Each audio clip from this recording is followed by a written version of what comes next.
Anirakaro Anirakaranamastvanirakaraname astu Tadatmanirateya Upanishatsu dharmaste mai santu de mai santu.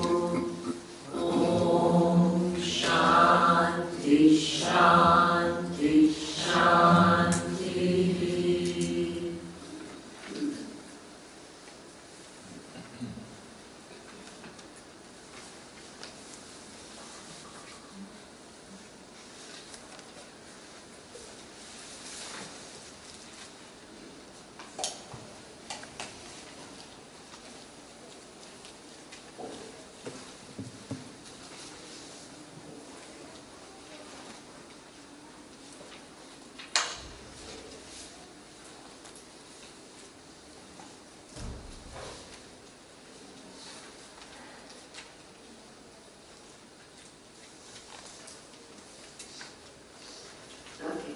Who wants to summarize?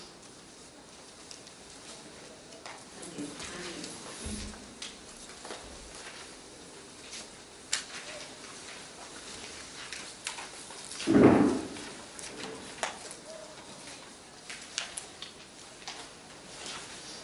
C'est bon.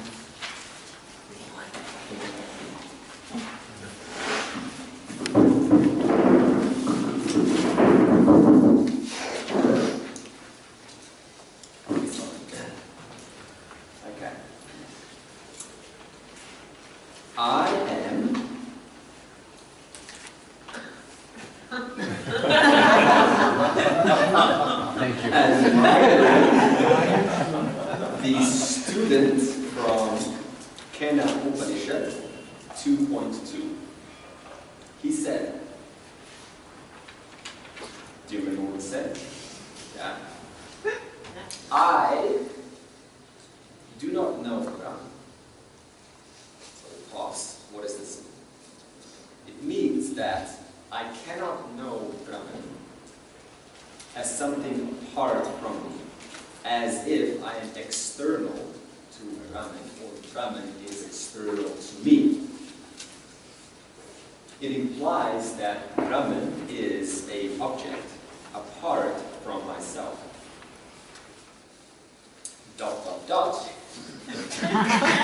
But I can also not say that I don't know Brahman. Why? Because I do know Brahman, but not in the traditional sense, as if it's something apart from me.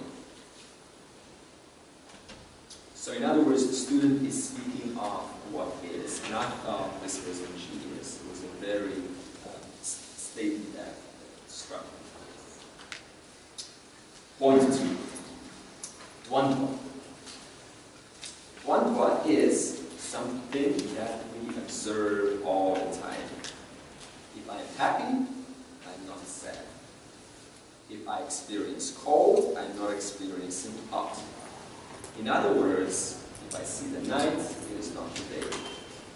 It means that if I see one, I'm not seeing the other. So, what does this mean?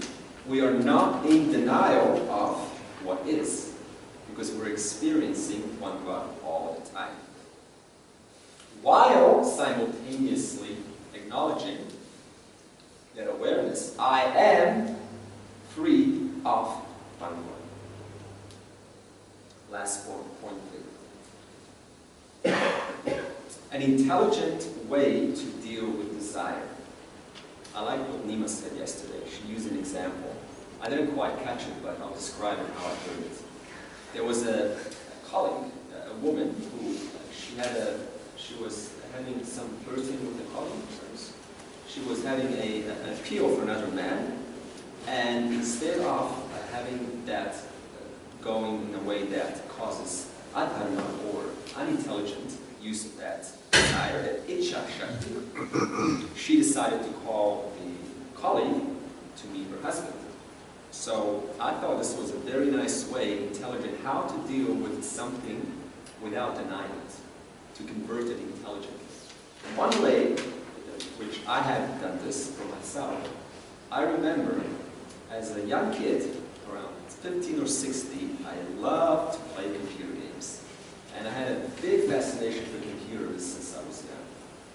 And I figured, well, I'm just wasting my time on my computer all day long. So how can I convert this intelligently? So what I ended up doing is, everything I do now, including my way of career, is on a computer. That is how to express myself creatively through Photoshop, through video editing, through way of computer programming. So I'm using this to convert from wasting my time into expressing my genius, developing my character.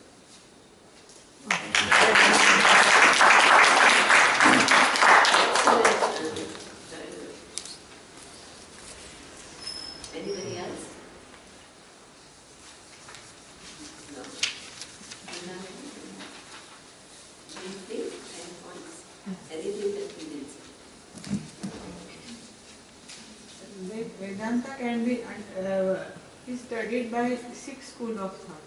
When you are studying it, you have to understand the word, the meaning of that word, the way it was intended by the author, and not your own mixing in that.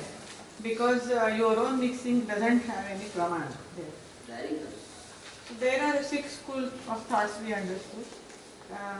We are learning through Uttar Mimamsa, the last one you said. In this, the intention is not to criticize one school with other. The inferences of all schools are different, but they are not interfering with the basic knowledge of Vedanta. They are expressing the inference what they could draw from that. But there is no criticism, or there is nothing like I am better than you, like this. So our intention to learn Vedanta should be the same, that we should have knowledge of it, we shouldn't add it, and we should criticize with the... No, see, sometimes it requires, suppose there is one truth. So as Andre said, right? If it is hot, it cannot be cold. You can't say that it is also hot and it is cold. So suppose there is one school which says there is only one, and all the other schools say that there are 2. You can't say both are equally right. It's not possible, right? So that means then you have to figure out who is right, right? And what is the way that you figure out who is right? You figure it out through what we say, Pramana has to meet 2 conditions. One, it has to show me something which I am not otherwise capable of seeing, which is anadikatattvam, and the second is what? Abhaditattvam. Abhaditattvam is that which cannot be negated. So suppose I postulate that there is duality, well, in reality suppose there is one. What will happen? That postulation of duality will fall apart somewhere logically. So that is what we call Badhita. Badhita means it becomes negated because it contradicts logic. But when we are doing that exercise, we are not doing it to criticize Dvaita schools.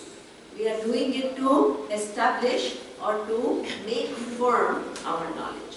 So that means the process of knowledge necessarily requires, I say, this is not it, this is not it. Only then my mind can go to what is, right? But the purpose of not this is not to say, oh, these people are bad, these people are wrong. The purpose is to get clarity into what is. Okay, that's what I say. One who wants to learn Vedanta, intention of learning Vedanta, they are called Mumukshu. And Brahmavid, the one who knows, Akhanda Akara, one who knows it. And this is Brahmavid. And Brahmanistha is whose idea, after clearing, at the end now his ideas are completely clear and it's all expressed in his way of thinking. Exactly. See, even for Brahmavid, the Akhandakara vritti by nature means that there is no mix-up at any level, right? But as I said, the habitual way of being, that may still continue because there is a time lag between understanding and our habits. So who is Brahmanishta? The one, there is a complete assimilation between what you understand and how you live your life. So that is Brahmanishta. Very good. Excellent.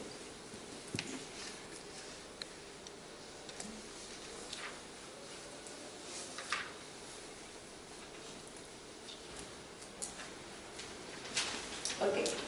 The last verse we saw was from chapter 2, the last verse, and that we saw, the emphasis here is iha. Iha is here and now.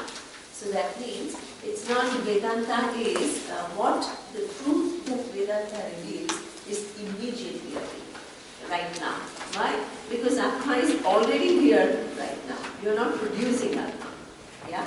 So the minute your buddhi is able to understand it, it is there for you, totally as it is. Okay? Now, the human birth, as I had told you earlier, is a special birth because you are, every form is a manifestation of Ishvara. So what is special about human birth? Even a bird or a lizard or fish, everything is manifestation of Ishvara. Human birth, you are born with an advanced mind. A mind which is able to know far more than just the normal perception and instruments with which the other species live their life. Okay? So Surya showed me one video of a professor of physics in California, Dr. Ramaswamy, and that it was a TED talk. Ramachandran. Okay, so it was a TED talk on, and he's a prof.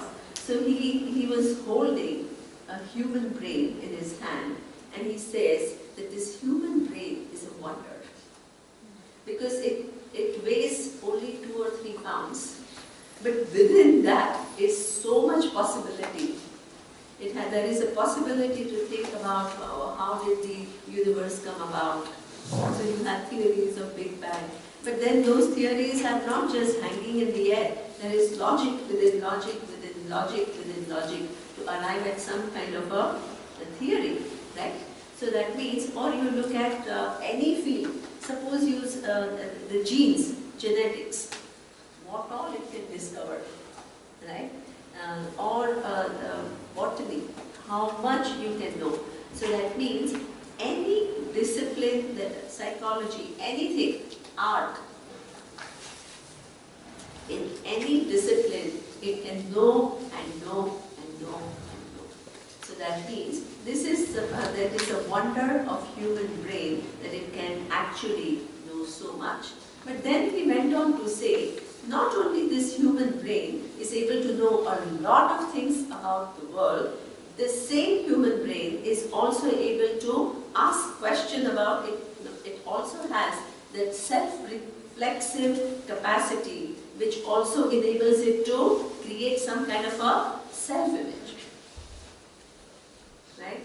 So that means you're able to think about what is the nature of I, or have some opinions about nature of I. And you also have the capacity to see whether those opinions and images that you create about the nature of I, they are accurate or not. Using the same method as you use with reference to the outside world of logic and what understanding what is. So this is what we call human brain.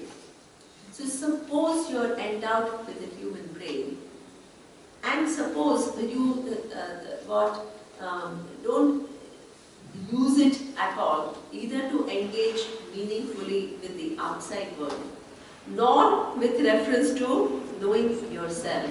What kind of a life is this?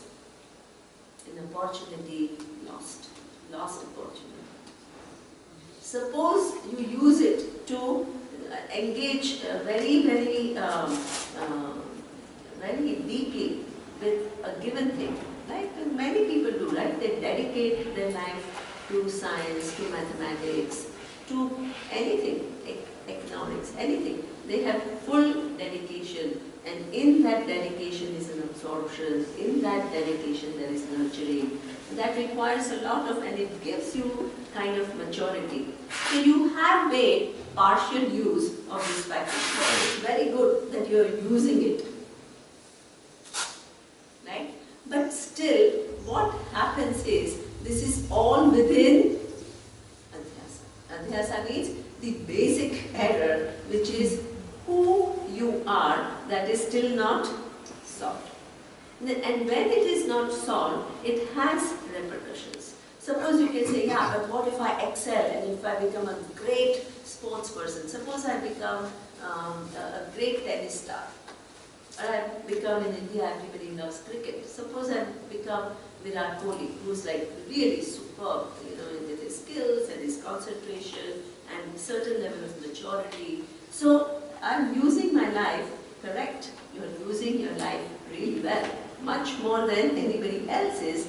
At the same time, suppose you have missed out on the bigger picture, it will show up somewhere in your life. It cannot but show up somewhere in your life. Why?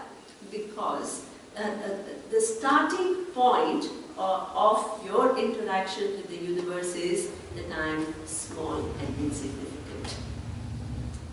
Why? Because that's true. If your identity is in your body and mind, it is true that you are small and insignificant. That's not called illusion. It is true. Because the body is limited and the mind is limited. No matter how much you use it in any area, it is still remaining limited.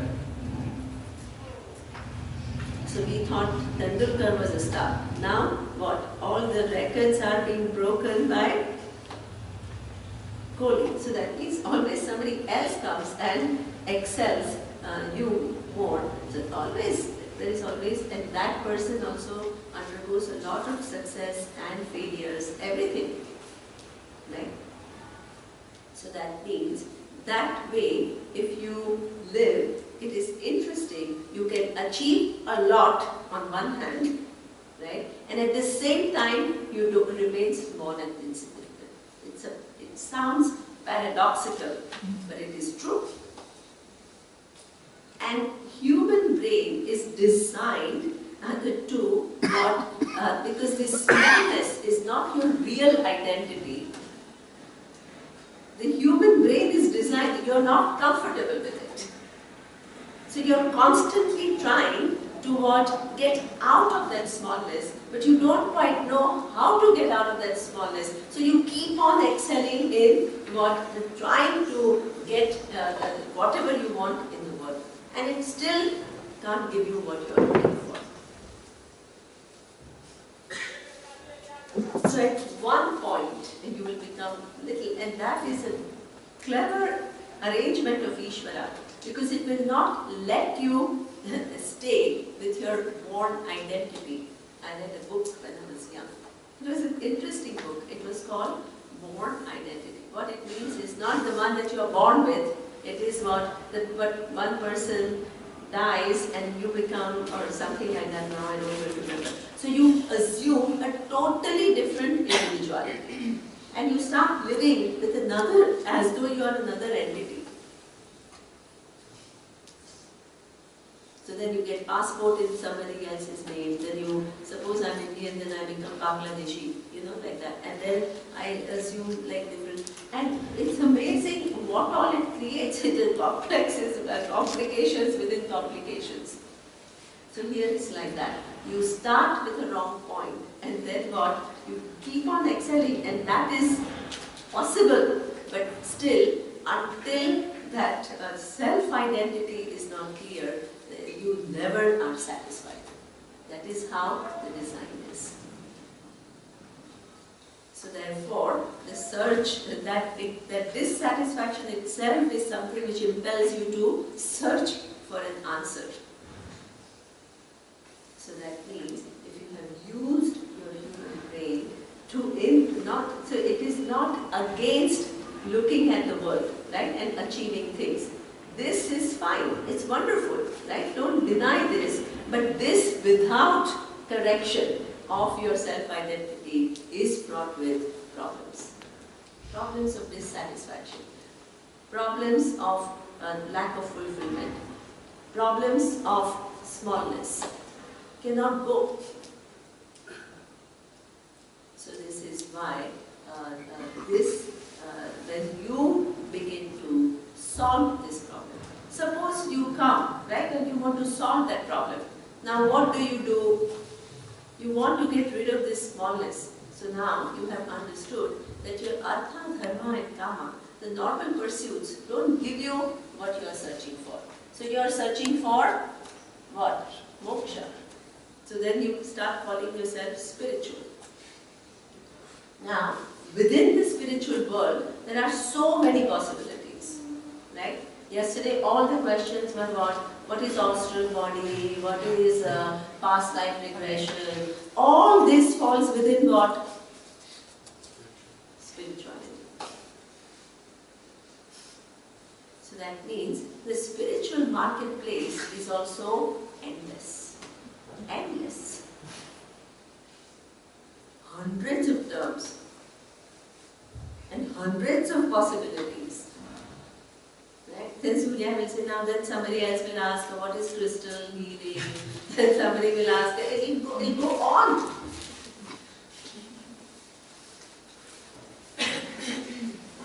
So that means maybe they all have got some benefits in their own sphere.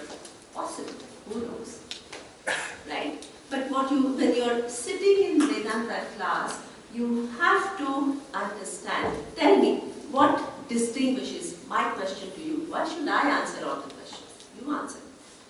What distinguishes Vedanta from all these different spiritual practices? Tell me.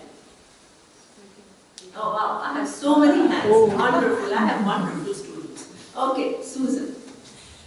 We can come back to knowledge by refuting all that is not knowledge, which is not possible. Wonderful. Okay, Swami. Okay. Was I first? Yeah. Okay. I guess, or I think that all the other practices are quite possibly creating some kind of experiences. There are, which is okay, and can lead a person to some work certainly, but Vedanta is not actually an experience. It's about level is. That's the main difference. Do you hear her answer? No, many people are saying that, see, this is wonderful answer, nobody heard. So louder. Wonderful, in the other direction. No, very good answer. Or you come here. Or you come, Swami. Yeah, Swami. So what I just said was that I guess that all the other practices are based on experience. So you can have different kind of experiences, and that this is quite okay, and people may learn something out of it. But Vedanta is not about experience; it's about the truth. Understanding what is. That was your last line. Yeah, understanding what is. That's what I said. Right. Because one more experience is just you already had. You have had millions of experiences that haven't made you understand what is. So one more little outside the range experience, what difference is it going to make in your understanding? Ask yourself that question. Very good. Nice. Stefan. I mean, like she said, experience can have a benefit because you Yes, also it talk can about have growth. benefit. Absolutely. So maybe you can really use this intelligently Yes. to grow and then come to reality. Wonderful. So experiences have their own, as Stefan is refining it a little bit, what Stefan is saying is, and which is not actually what she said also, that experiences do benefit you. In fact, all your experiences from childhood to now, they bring you to Vedanta. So experiences by themselves are nothing wrong, right? They are very much there, and they give you benefits, right? So all these experiences that you have gone through, they've given you knowledge. I mean, they've given you knowledge of language, they've given you a power of logic, all of this, right? So all of this is useful. It's not, we are not saying that the experiences are not useful, but the experiences by themselves cannot give you what the knowledge of what is at the level of who I am and what is the nature of the universe and what is my relationship with the cause of the universe. That is because everything that you need, all the experiences that you need to know that reality are already there. What is the problem? You don't have the knowledge. So in those experiences, you are only able to capture the partial data. You are not able to see the whole picture. Okay? Carl? Yeah, one more thing is we come out of the normal life now in the spiritual life, but with the same habitual thinking. I need something. Swamini was saying, I need an experience, I need energy, I need love, and all this is in the spiritual world I can find. But the starting point, or let me say the difference is that as far as I know, there is no other school who is starting by myself and revealing the truth of myself and gives me a toolkit how I can grow as a human being. Both come together, and I never experienced, I was in many different schools since 30 years, and I never experienced something like this. There is no comparison. Andre? The spiritual world very useful for its purpose. Yes. However, in my observation, it solves the problem of dissatisfaction temporarily. Okay. Vedanta is a permanent solution, permanent satisfaction. Sajjali, oh wow, I have like so many people. Just to add to what Paul was saying, I've also been at it with different experiences for over 20 years, and it's been one image replacing another. So I'm not so sure that knowledge would probably lead me to a newer image at its best. Any other knowledge. The knowledge that Vedanta has is completely logical and irrefutable and just makes so much sense at an intellectual level, at a heart level, and so it just all brings it all together. You distill it down to its essence, and it's just absolutely perfect. That's nice. Nice that your buddhi is actually able to see this, because it takes a long time before people to figure out that actually it is, there are no contradictions. It's beautiful at a personal level. It is uncontradictable at a larger level. And you can't have a knowledge which is as full as that. That's a beautiful observation. Wonderful. As Swami said, what the other parts are about experiencing. So you always have a subject and an object. And within Vedanta, you're questioning the experience. You're questioning the subject, object. It gives you information, and it's a meta niveau. It's talking about subject and object. The truth of the soul, Yeah. the person, and the world. Yeah. Both. Yeah. That's Which is very good. The experiences of non-spiritual person, they go on increasing your lust further, and you go deep and deep in the lust only.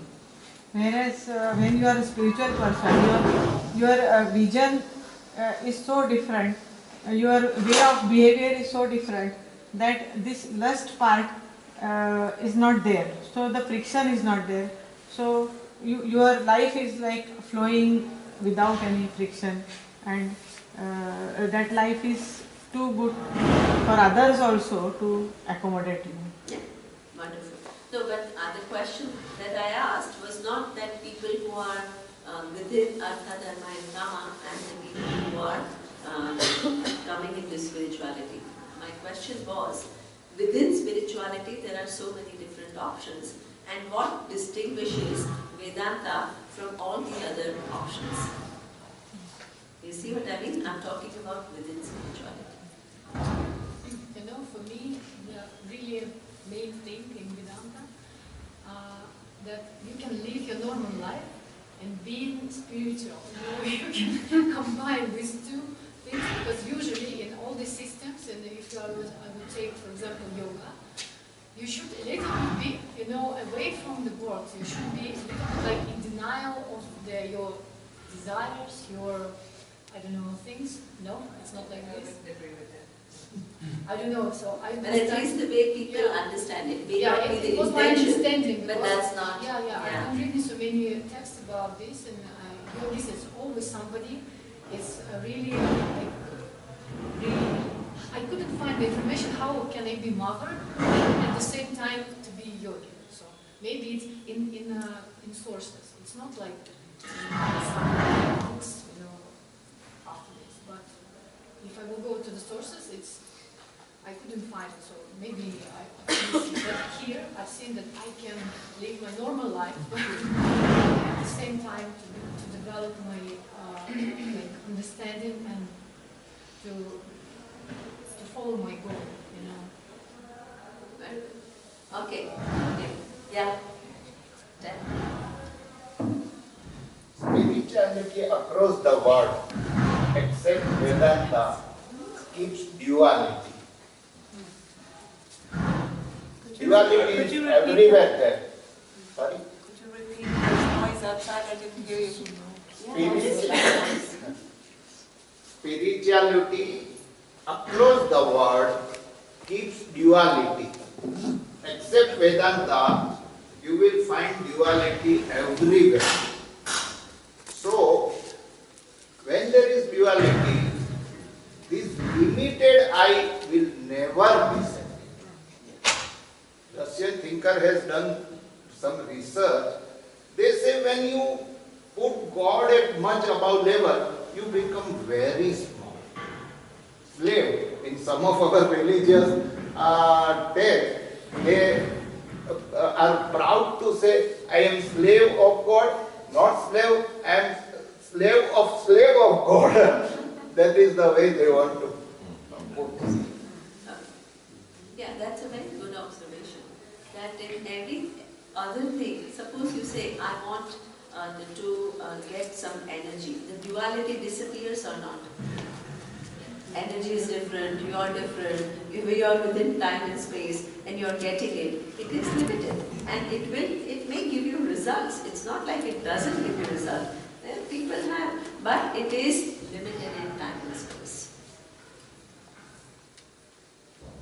Okay, who else had a view? Maybe it was already said, but what I think it's special or unique about Vedanta is that it has a tradition, teachers, and a Brahmana, which the knowledge never evolves, but the meaning is not stable, so it's kept pure. Okay, let's look at just the logic part of what, it's not, please, when we do this analysis, it's not, as I keep telling you, please don't say as though we are criticizing others. That's really not the purpose. It's not like we are superior than others. We are just looking at the logical possibilities, right? So that's what we are doing. So you need to know why Vedanta is different from other things, but that is for your understanding and not for saying others are wrong or bad or whatever, right? So that you always have to keep in mind, because otherwise it may seem like, oh, this Vedanta class, they go on criticizing everyone. But that is the process of knowledge, that you need to know what is what, and that requires negation. That is how things work. Okay? So what you need to understand is, within Adhyasa that we saw, what is Adhyasa? The mix-up between I and what? The body and mind. So there is a mix-up. The attributes of body and mind are imputed to I, right? And within, so that's why this I, you become what? With this Adhyasa you become small. Because of this mix-up you become small. In reality, I is never small. Do you understand that? Okay? So now, this small wants to become big by engaging in the world. What are the means through which you can engage in the world? Actions.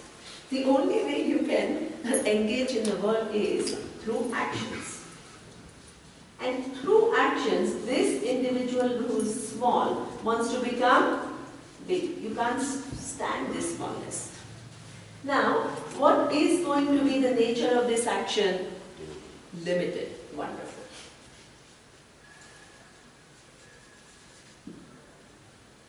If it is a limited action, that limited action can include various things. If you are living within the world, suppose you follow Dharma, right? Then situations arises to respond to that situation. Is it limited action or limitless action?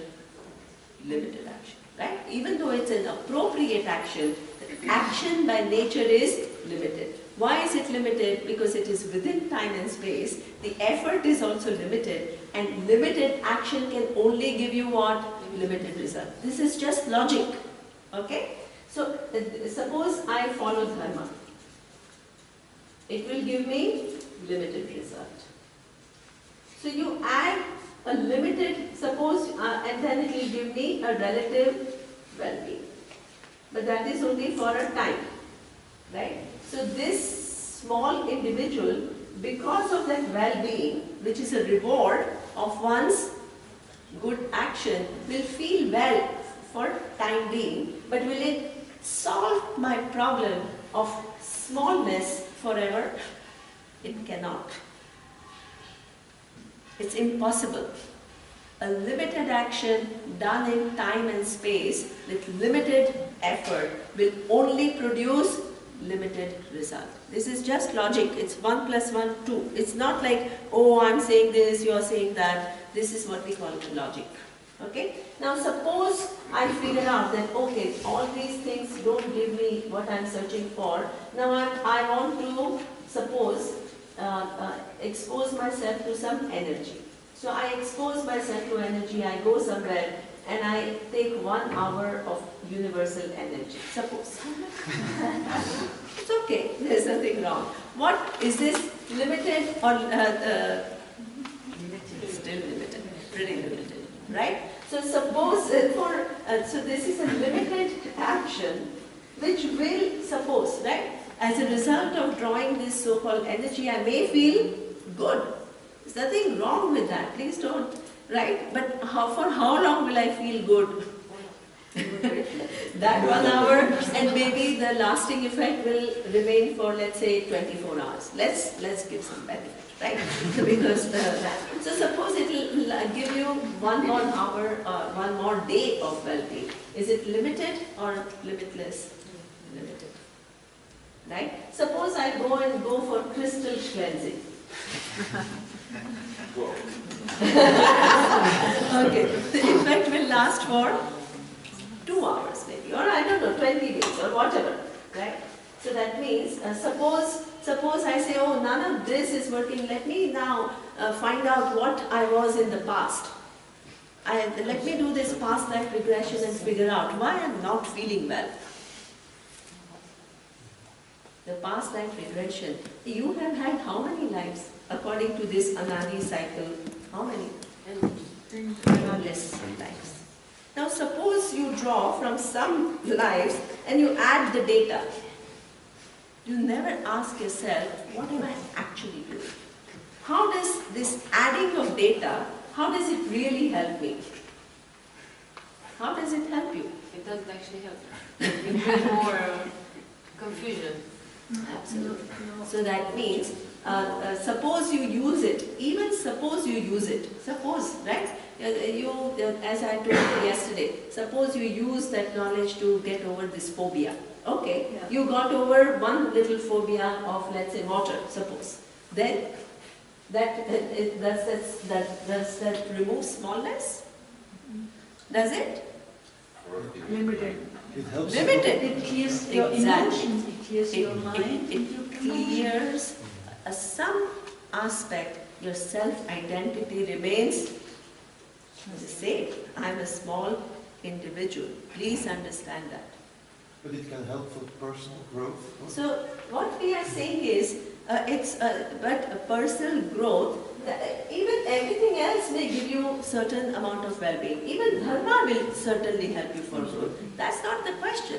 We are not negating them. What we are saying is, they are all within adhyasa. Please understand, these are all technical things. Use your brain intelligently, right? We are not trying to prove that these things are useless. They are within action, and action by definition gives limited result. Action is limited, it gives limited result, and every action is within, it keeps this adhyasa, the normal mix-up, intact. You have to understand that. So all the solutions are within your adhyasa. You understand? And because they are within your adhyasa, they are what? They have some scope. We are not saying that things are totally useless. No. They may have some scope, but it cannot remove this smallness. But if you know who you are, please, what is the question? Come back to question. How is, suppose you are spiritual, right? And you want freedom. Then, in the spiritual marketplace, you have many different options. What distinguishes Vedanta from every other practice? It shows you trinity. Sorry? It shows you there is only one thing which addresses, it's not concerned with action. It is not about you retaining your identity as a small individual, doing something to what? Get the result. It doesn't fall within this paradigm at all. You have to understand that.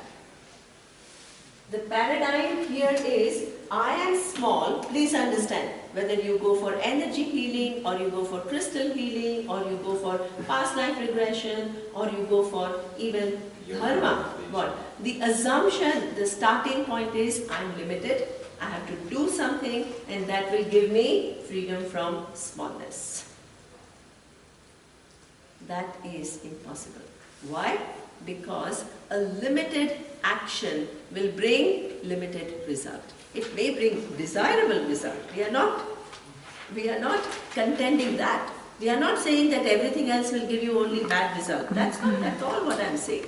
But any result, whether desirable or undesirable, has to be limited in nature. Why? Because action is limited in nature. So therefore, this solution is nothing to do with action. It has to do with knowledge. It has to do with removing the initial mix-up, which is your adhyasa.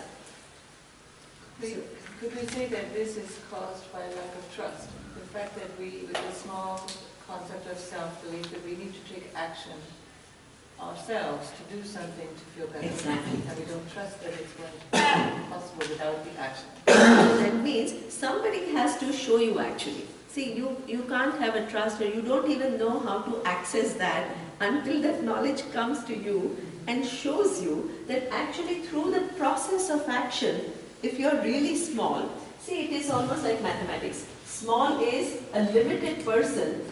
Action by its scope is going to be limited, cannot lead to freedom from limitation. Do you understand? No matter what that action is, no matter what, right? So that means Vedanta is the one which says at the starting point, you are not this limited person. You are, this limitation that you feel is because of the mix-up between I and what? And the body and mind. So that's why the whole knowledge is about removing the adhyasa, so that you see Atma, which is already free. So for everything else, put it simply, for every other, whether it is spiritual practice or a normal thing, the starting point is what? I am small and I have to do something to free myself from smallness. The only thing which starts with what? You are already free. Then the next question is, if I am already free, why do I feel small? That is because there is a mix-up. So therefore, the starting point of this knowledge is what? That you are already free, but there is some avidya which leads to adhyasa. There is ignorance which leads to mix-up, and the whole knowledge is meant for you to remove that ignorance so that you can see yourself in a true light. Do you understand? There is a paradigm shift. All the other practices work within the paradigm that you are limited, and then you have to do something. That's a starting point, is you are limited and you have to do something. Vedanta is a paradigm shift. The starting point is you are already free, and now I'll show you how. Yeah, Nandini. What I was going back to your original question is, Vedanta makes you empowered as a person, while all the other practices make you dependent on an external person. Excellent. See, that's a lovely way of saying it too, because suppose I think that my well-being is going to come from some crystal clearing. What will happen? It will make me dependent upon that. Or some energy coming into my body from drawings, then I become dependent on that. Vedanta empowers you because what? You continue to, you continue to just remove your ignorance, you continue to cultivate your understanding and your alignment with the universe. That is so empowering, and the teacher only helps you in that process. The teacher is not producing Atma. The teacher is removing, helping you see that how your Atma is limitless. It's amazing. So therefore, you have to understand, if this logic is not clear, right? We are not giving a value judgment of the other things are bad. Please keep on thinking in mind. That's not our purpose. And then only we argue, no, but it helps. Hey, yeah, of course it helps, but it is within the sphere of action. And action can give limited result. And through that process, you cannot become free from limitation. It's mathematics. It has to be as clear as crystal. Crystal clear. Okay. So therefore, the starting points are very different. Yeah? So yeah. Does prayer count as a limited action? Which one? Prayer. Prayer. Yeah. Prayer, if any karma, right, is going to be limited. By definition. Why? Because it is based on one's free will. Right? So that means you need not pray, but you're choosing to pray. And your prayer, suppose you pray for 1 hour, is it limited or limitless? Limited. So that means it will give you a result, but what? And suppose you pray for 1 minute. So 1 minute and 1 hour will give you different results or not? They have to, right? They cannot just give you the same result. So that means prayer as an action is a limited action. That's why even prayers cannot produce limitlessness. Limitlessness is. Your prayer is for you to remove your ignorance. And that also depends upon so many different variables. Otherwise, the first day, we all come, we all pray, and then all the obstacles are removed and we do very well. Right? So that's why the prayers are limited, but they will help. For sure they have to help, because you are adding one more variable in your favor. Okay? Yeah, Christoph. Is it correct to say that, because the question was coming up into my mind, is knowledge also limited? But Is it correct to say that knowledge, when it is relative to objects, it's always limited? But there is one kind of knowledge that is about Atma that is not limited? Yeah. Why? You know what? Because if you remember my definition of knowledge, what did it say? Knowledge is Vastu Tantra. Do you understand? So what does it mean? Knowledge is Vastu Tantra. Can anybody explain what does it mean?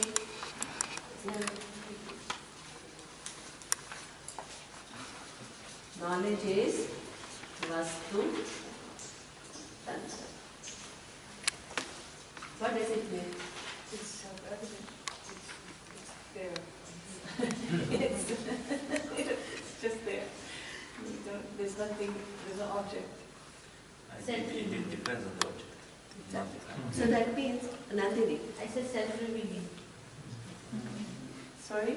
No, object is not self-revealing. No, any knowledge. I'm not talking about Vedanta knowledge. I'm talking about any knowledge. Any knowledge. What is the definition of knowledge versus karma? We saw. Knowledge is Vastu Tantra. What does Vastu Tantra mean? Actually, Timur got it. Timur, what does it mean? Depends on the object and not.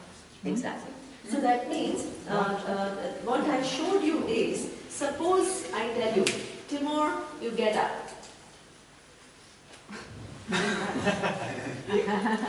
Oh, nice! This is what we call action, right? So I can tell Timur, you get up, but Timur has the choice, faculty of choice. Either he can just ignore me, right?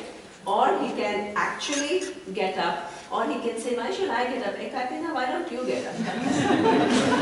This is what we call action. Action is what?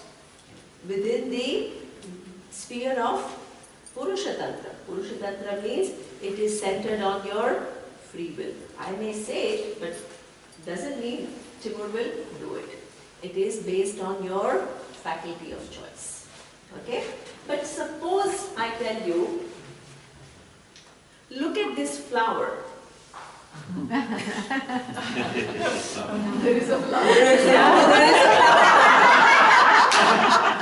okay. Okay. Look at this elephant. Let me make it even more implausible. Okay, look at this elephant that I'm holding in my hand. Huh? Nice. Where is the elephant? Yeah, exactly. If you're a little smart, you'll say, where is the elephant, right? So that means, now, suppose you think that I'm a good teacher and all that, and you want to believe me, that, yeah, okay, there must be an elephant. What will happen? Will you believe me? No. No? Please don't, right? So that is a problem, right? Because the knowledge, please understand, knowledge is Vastu Tantra. Is it true to the object? It is true to the object. So that means, if it is bottled here, if I see something else, it's not away, it's not within my faculty of choice. If there is bottle here, then I have to see it as bottle in order to call it knowledge. So it is Vastu Tantra. Based on facts. It is based on what is it that you want to know. So that means now the knowledge of bottle is going to give me limited knowledge or limitless knowledge? Limited. Why? Because it is decided by what I want to know, which is in this case bottle. Right? So bottle is limited. So knowledge of bottle is going to be limited. Anything that you know about in the universe, by definition it is going to be limited, because what I want to know is within time, space and object universe. So that means I can call it knowledge, but it is what? Not limitless. The only knowledge which can be of limitlessness is that of Atma. Exactly. Why? Because Atma is already free from limitation. So my mind has to catch what the nature of Atma is accurately. It has got nothing to do with what I feel, what I wish, it has got nothing to do with my faculty of choice. I can't do anything about it. I just have to capture it as it is. Without an image, that was the explanation. Without the image. In every other case there is an image because it is a limited object. It is this, it is not that. Like Mrinalini was saying, Dvandva.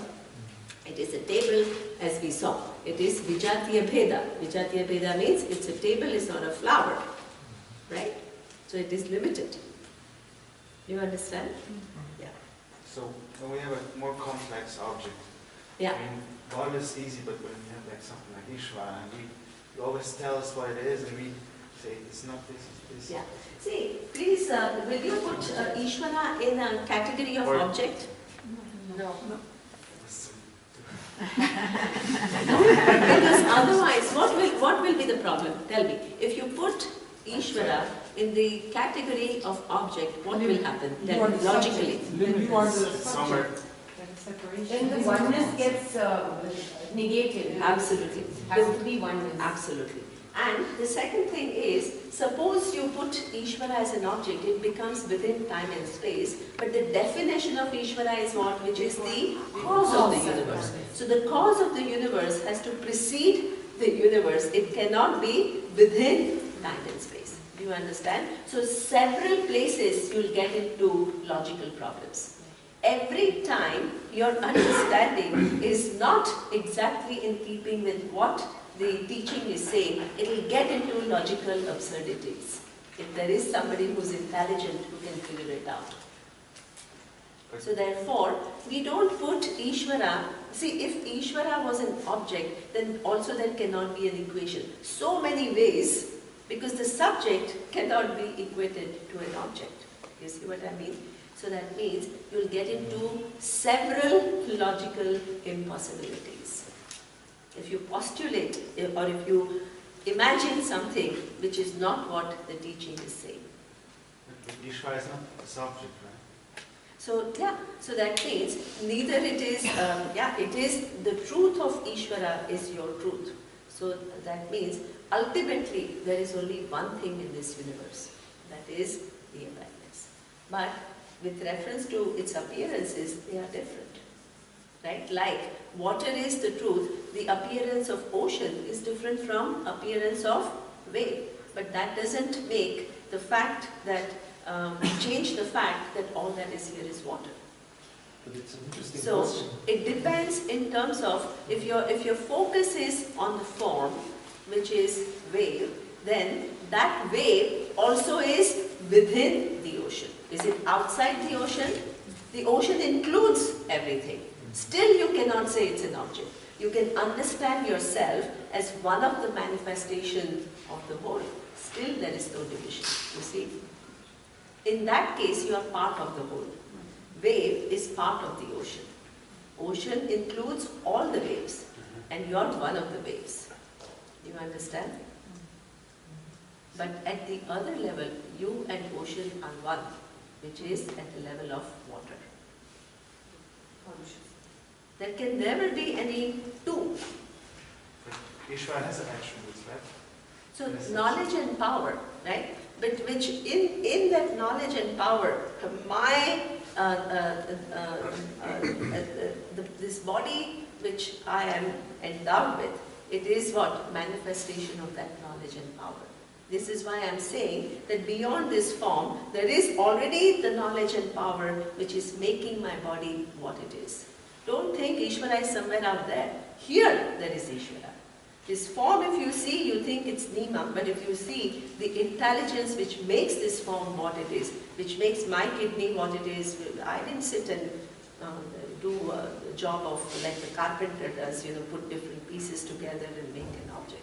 So right now, from one standpoint, there is a body, which is what we call an individual.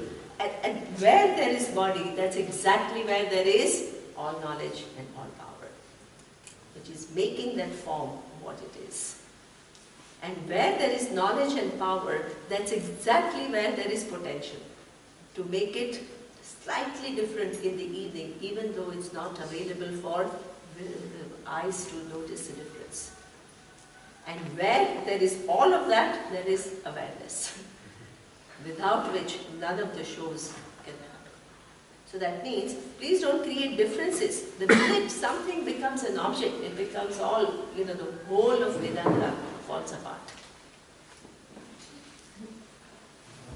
In the Yoga Sutra, there's the concept of Ishvara Pranidhana, this resting. So Ishvara Pranidhana from the Yoga Sutra, and this to me sounds like that is trying to describe. And a couple of days back, Surya made a reference to Swami Dayananda talking about resting in the arms of Ishvara. Is that not the same? See, exactly, because I don't know exactly Ishvara Pranidhanam and how it is taught. See, because that again, there is a whole big discipline and there is a whole big philosophy, and if we try to get into that, that will become a little bit complex. But what I can talk about is what Vedanta I say, because that keeps it a little easy. Then whether it is similar or not, it's kind of a little bit your job, because otherwise we get into that philosophy and so many people have different opinions of how to look at it. So we get into fuzzy areas, right? But what I can talk about is that just simple thing. Suppose the whale has to understand ocean. Can it understand ocean as an object? No. Why not? Because it's part of it, then it can. So that means, what is the reality? The ocean includes all the waves. So how can you think that I am one, and that again comes back to this Ishvara, which is uncle out there. This uncle out there, we have to stop thinking about, because the minute you make it what an external entity, you become very small. Like this is what he was saying, that no matter what you think about, if the duality remains, you become very small. Then you are up against this huge entity and you are standing apart. And then what? Then how did you come? Your existence is included in what? Ishvara. It's here now. It's here and now. It just seems like it's different. It seems like. So that is avidya, right? Yeah. So what we are trying to do is remove avidya. So can we say that Ishvara is all object and at the same time is none? Superb. Excellent. What did he say? Rio, say. Correct. Yeah. So Ishvara is all object and at the same time is none. None. It's not an object. All attribute and none. Same. Absolutely. See, one thing you need to understand, what we did was the same with reference to awareness. See, this what you need to understand is, whenever there is Satya-Mithya relationship, what is unique about that relationship is that something pervading the entire thing is free from that thing. Do you understand? Wood pervading entire table is free from the attributes of table. This relationship, if you don't keep in mind, even your Ishvara, suppose you say all that is here is Ishvara, you will get into trouble. Why? Because then you will say Ishvara is criminal. Are you saying? Because then the Ishvara is a murderer. Ishvara is making us do war. Please understand, if you don't understand, because what is the relationship between Satya and Mithya? Let's look at, just see this relationship, because it is very important in your understanding of Vedanta accurately. Suppose I say that I have a mind, okay? So, and this mind has an emotion. Suppose today I'm feeling a little sad because I'm remembering my dad. Suppose, okay? So that means, can I deny the presence of sadness? No. That presence of sadness is there and it is within Dvandva. So what Mridalini was saying is, that sadness is opposed to happiness. That's why we give it a name called sadness. Now, this possibility of feeling sadness is because of neurons chemicals and the electrical connections ticking, which gives me an experience of sadness. Does neuron, by its intrinsic nature, does it have sadness? No. Does the electrical connections, do they have sadness? No. Do the chemicals have sadness? No. But they all have come together to give me the experience of sadness. So that means this is what we call without the three, there is no experience of sadness, but those three themselves are free from the attribute of sadness. So that means at each level of organization, it as though assumes additional attribute. But the previous in the line is free from that attribute. Do you understand? So that means then you can ask one more question and you can say, what makes neurons? What makes those electrical connections electrical connections? What makes the chemicals in the brain what they are? Then you go to another level. What is that? All knowledge and all power. So does all knowledge and all power, does it become the neurons in your brain? If it became neurons in your brain, what will happen? It can't become something else. So that means these knowledge and power, what it does is, it brings into manifestation the tiniest of the tiny particles and what organizes them. And at every level of organization, there is an addition of attributes. And itself is free from all the attributes. Do you understand? So let's come to, let's look at, we had reduced time, space and objects into a concept. What does concept mean? That there is nothing which is tangible about anything. It all becomes fuzzy. You can't even find a building block of the universe. That's what it means. Okay? It doesn't mean that it is your mental concept. Don't make Vedanta subjective. Subjective idealism. Okay? So suppose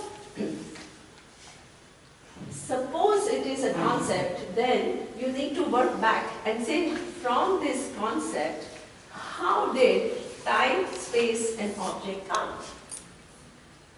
So that means this so-called concept now we can replace with the potential, which is what?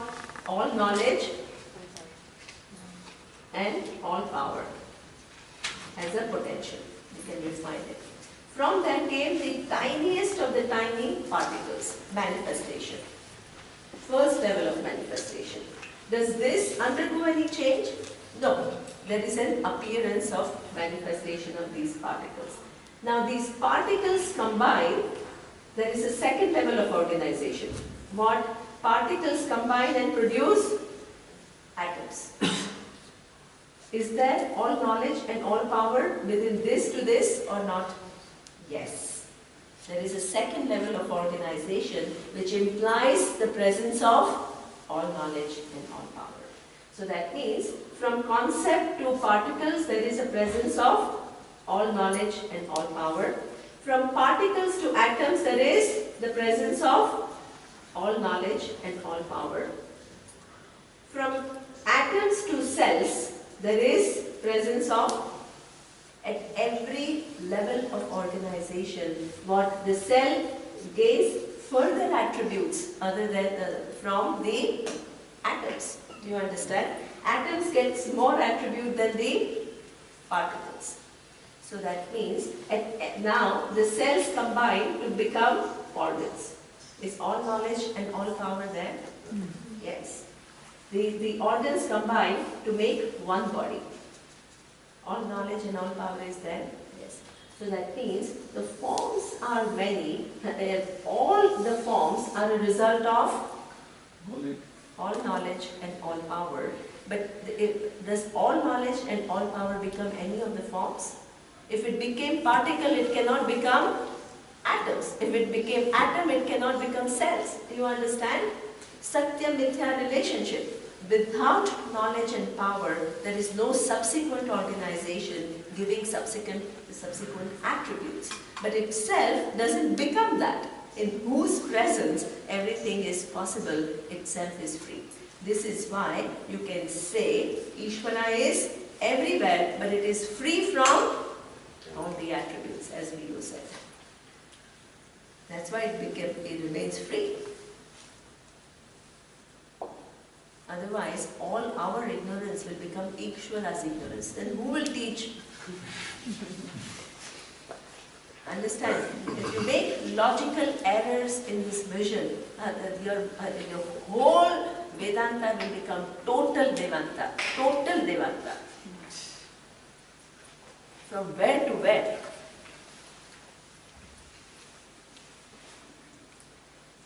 So that means it's very important you understand these relationships properly. Everything is from Ishvara, all knowledge and all power. The forms cannot exist without all knowledge and all power. But appearing as all these different forms, Ishvara is just all knowledge and all power. And Ishvara doesn't lose sight of that. It doesn't get lost in one object. This is why it is all knowledge and all power. And Ishvara also doesn't lose sight of the presence of awareness, because of which all knowledge and all power is possible. This is why the whole teaching is from Ishvara.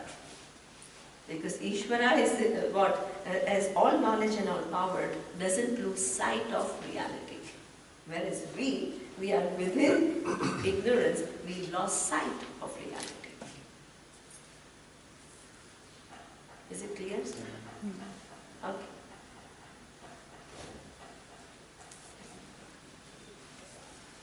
But still, we pray to Ishvara. Yeah, so we pray to Ishvara because, see, when we go to, this is also extremely important to understand.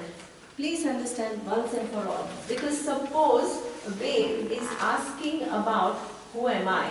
And suppose at the first level, Ved is made to understood that there is an ocean within which not only this wave, but all the waves exist. So there is one entity. There are no two entities. There is one big entity which is ocean, and all of the waves are part of that entity. It's not an object. It's not a subject-object relationship. Understand? Because within one, everything else is included. Okay?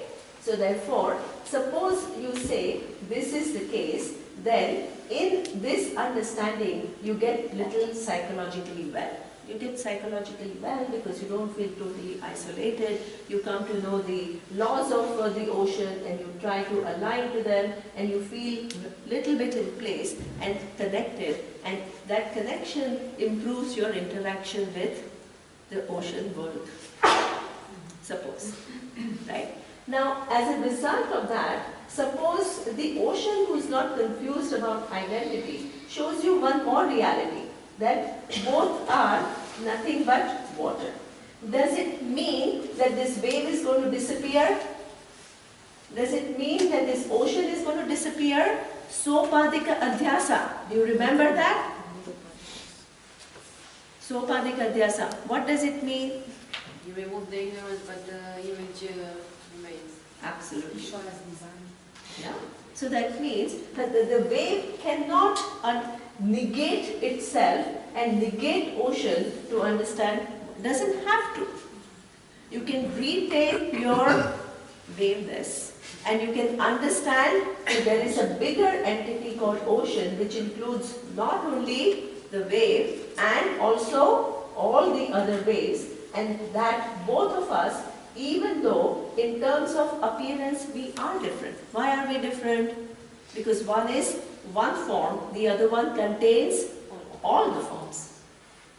Retaining it, you can understand that both of us enjoy the same reality. You understand? This understanding doesn't mean that wave has to stop being a wave. That empiricality remains. That empiricality of Ishvara also remains. The laws remain. This is why you can't just say, now that I've understood water, forget about dharma, forget about everything, because this is all within empirical world. You can't say that. So that means we are not, please, this nirupadika adhyasa and sopadika adhyasa, you need to get it right. If you think that you have to give up this vagueness in order to understand water, you will be hanging like floating. The wave within the form of wave understands my essential nature is water, because that is true. From this wave, if you remove the water, what will remain as wave? Nothing. So that means, but can you then say, oh, if only there is water, why then do you have another name called wave? Because there is a form. Form is something, see, form, if you try to deny, then you will get into trouble. Mithya, your meaning has to be totally understood. When I say table is mithya, I am not denying the empirical existence of the table. And as Gertrude once she told very clearly, that you don't need to destroy the table identity to understand that there is wood. The table, remaining table, can understand that I am much more than table. Do you understand? Wave, remaining wave, can understand I am water, because that happens to be the reality. But form is also empirically true. It's not an illusion. So you don't need to remove it.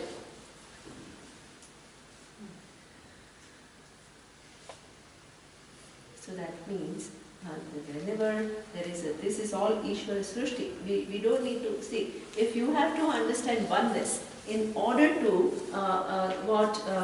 just have the so-called experience of oneness and negate all the forms, you will have to first destroy every form. You will have to destroy time. You will have to destroy space to understand oneness. When will you do it? You keep everything exactly as it is. But understand, Shotrasya Shotram, Manaso Manaha, Chakshushash Chakshu. Ingenious. That makes my eyes what they are. That makes my ears what they are. That makes my mind what it is. Am I talking about destroying all of this? I'm talking about that reality which makes everything possible, in whose presence everything exists, but itself is free from any attributes. And where do you find this reality? What? In your buddhi is self-evident. Quietly, nicely sitting there. This adhyasa continues lifetime after lifetime after lifetime, because all your solutions are within the domain of doing something to free yourself from smallness. Do you understand this?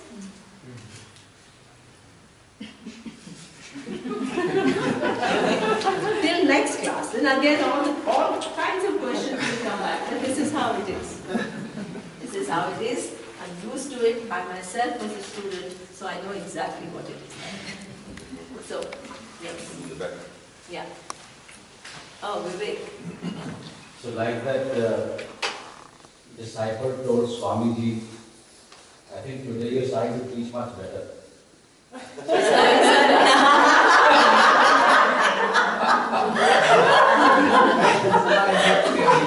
Did you understand what he said? No. That was a very clever joke. Okay, but Vivek, you have to explain to them what is this joke about. That is very clever. Okay, okay, now you have to figure out, because I figured it out. That is very funny. So, he's saying that, I gave a story one time. What was the story? That people come and tell Swamiji, Swamiji, you're teaching better, right? So, what is it? Is Swamiji teaching better, or they are understanding better? So as they are understanding better, it seems as though somebody else is teaching better. So today he's telling me that like that Swamiji, I'm telling you, you're teaching better. He is like that Kedopanishad person who expresses that I know it, and it's a clever way of it. Okay. So therefore, this possibility, if you have not collapsed of removing your adhyasa, you're within what? Avidya. Within avidya, many possibilities. Within spiritual domain, within normal domain, n number of possibilities. Go on and on and on and on from one thing to the other thing. And that Ishvara also enjoys to show. How this free will and its capacity is used in everything else, but here it is, the person doesn't get there. Even after coming here, still other questions is interesting. But it's good. You have to have, your mind has to understand the place of things. Because if it doesn't, those questions will continue to be there. Because the mind has to figure it out. Right? So this is what we say, that if you leave this world not knowing that there is Mahati Vinashti. Why there is Mahati Vinashti? It's a big loss. Why is it a big loss? How much is the distance between limited and limitlessness? What is the distance? Limitless. Huh? No. Louder. Limitless. No, limitless distance. There is Limitless. There is a limitless distance. Right? So, by just the process of addition, can you reach infinity? No. So that means the distance is limitless. So suppose you are, how far is 1 from limitless and how far is 1,000 from limitless? Same distance. You understand? So that means there is a limitless distance. So no matter what you achieve as an individual, if you missed the infinity, which is your true nature, life is considered to be waste. So that means this is what he says, Mahati Vinashti, waste of human life. Human life is meant for moksha. That smallness bugs all of us, whether you recognize or not. And the only way to remove this smallness is by knowing that you are free from being small.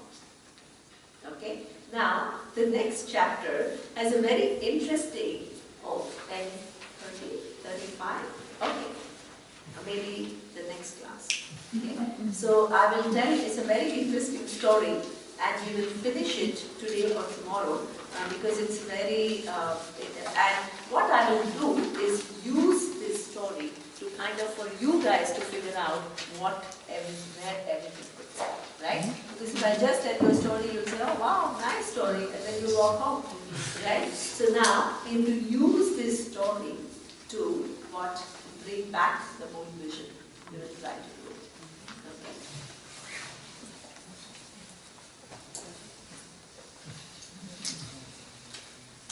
Okay. Oh.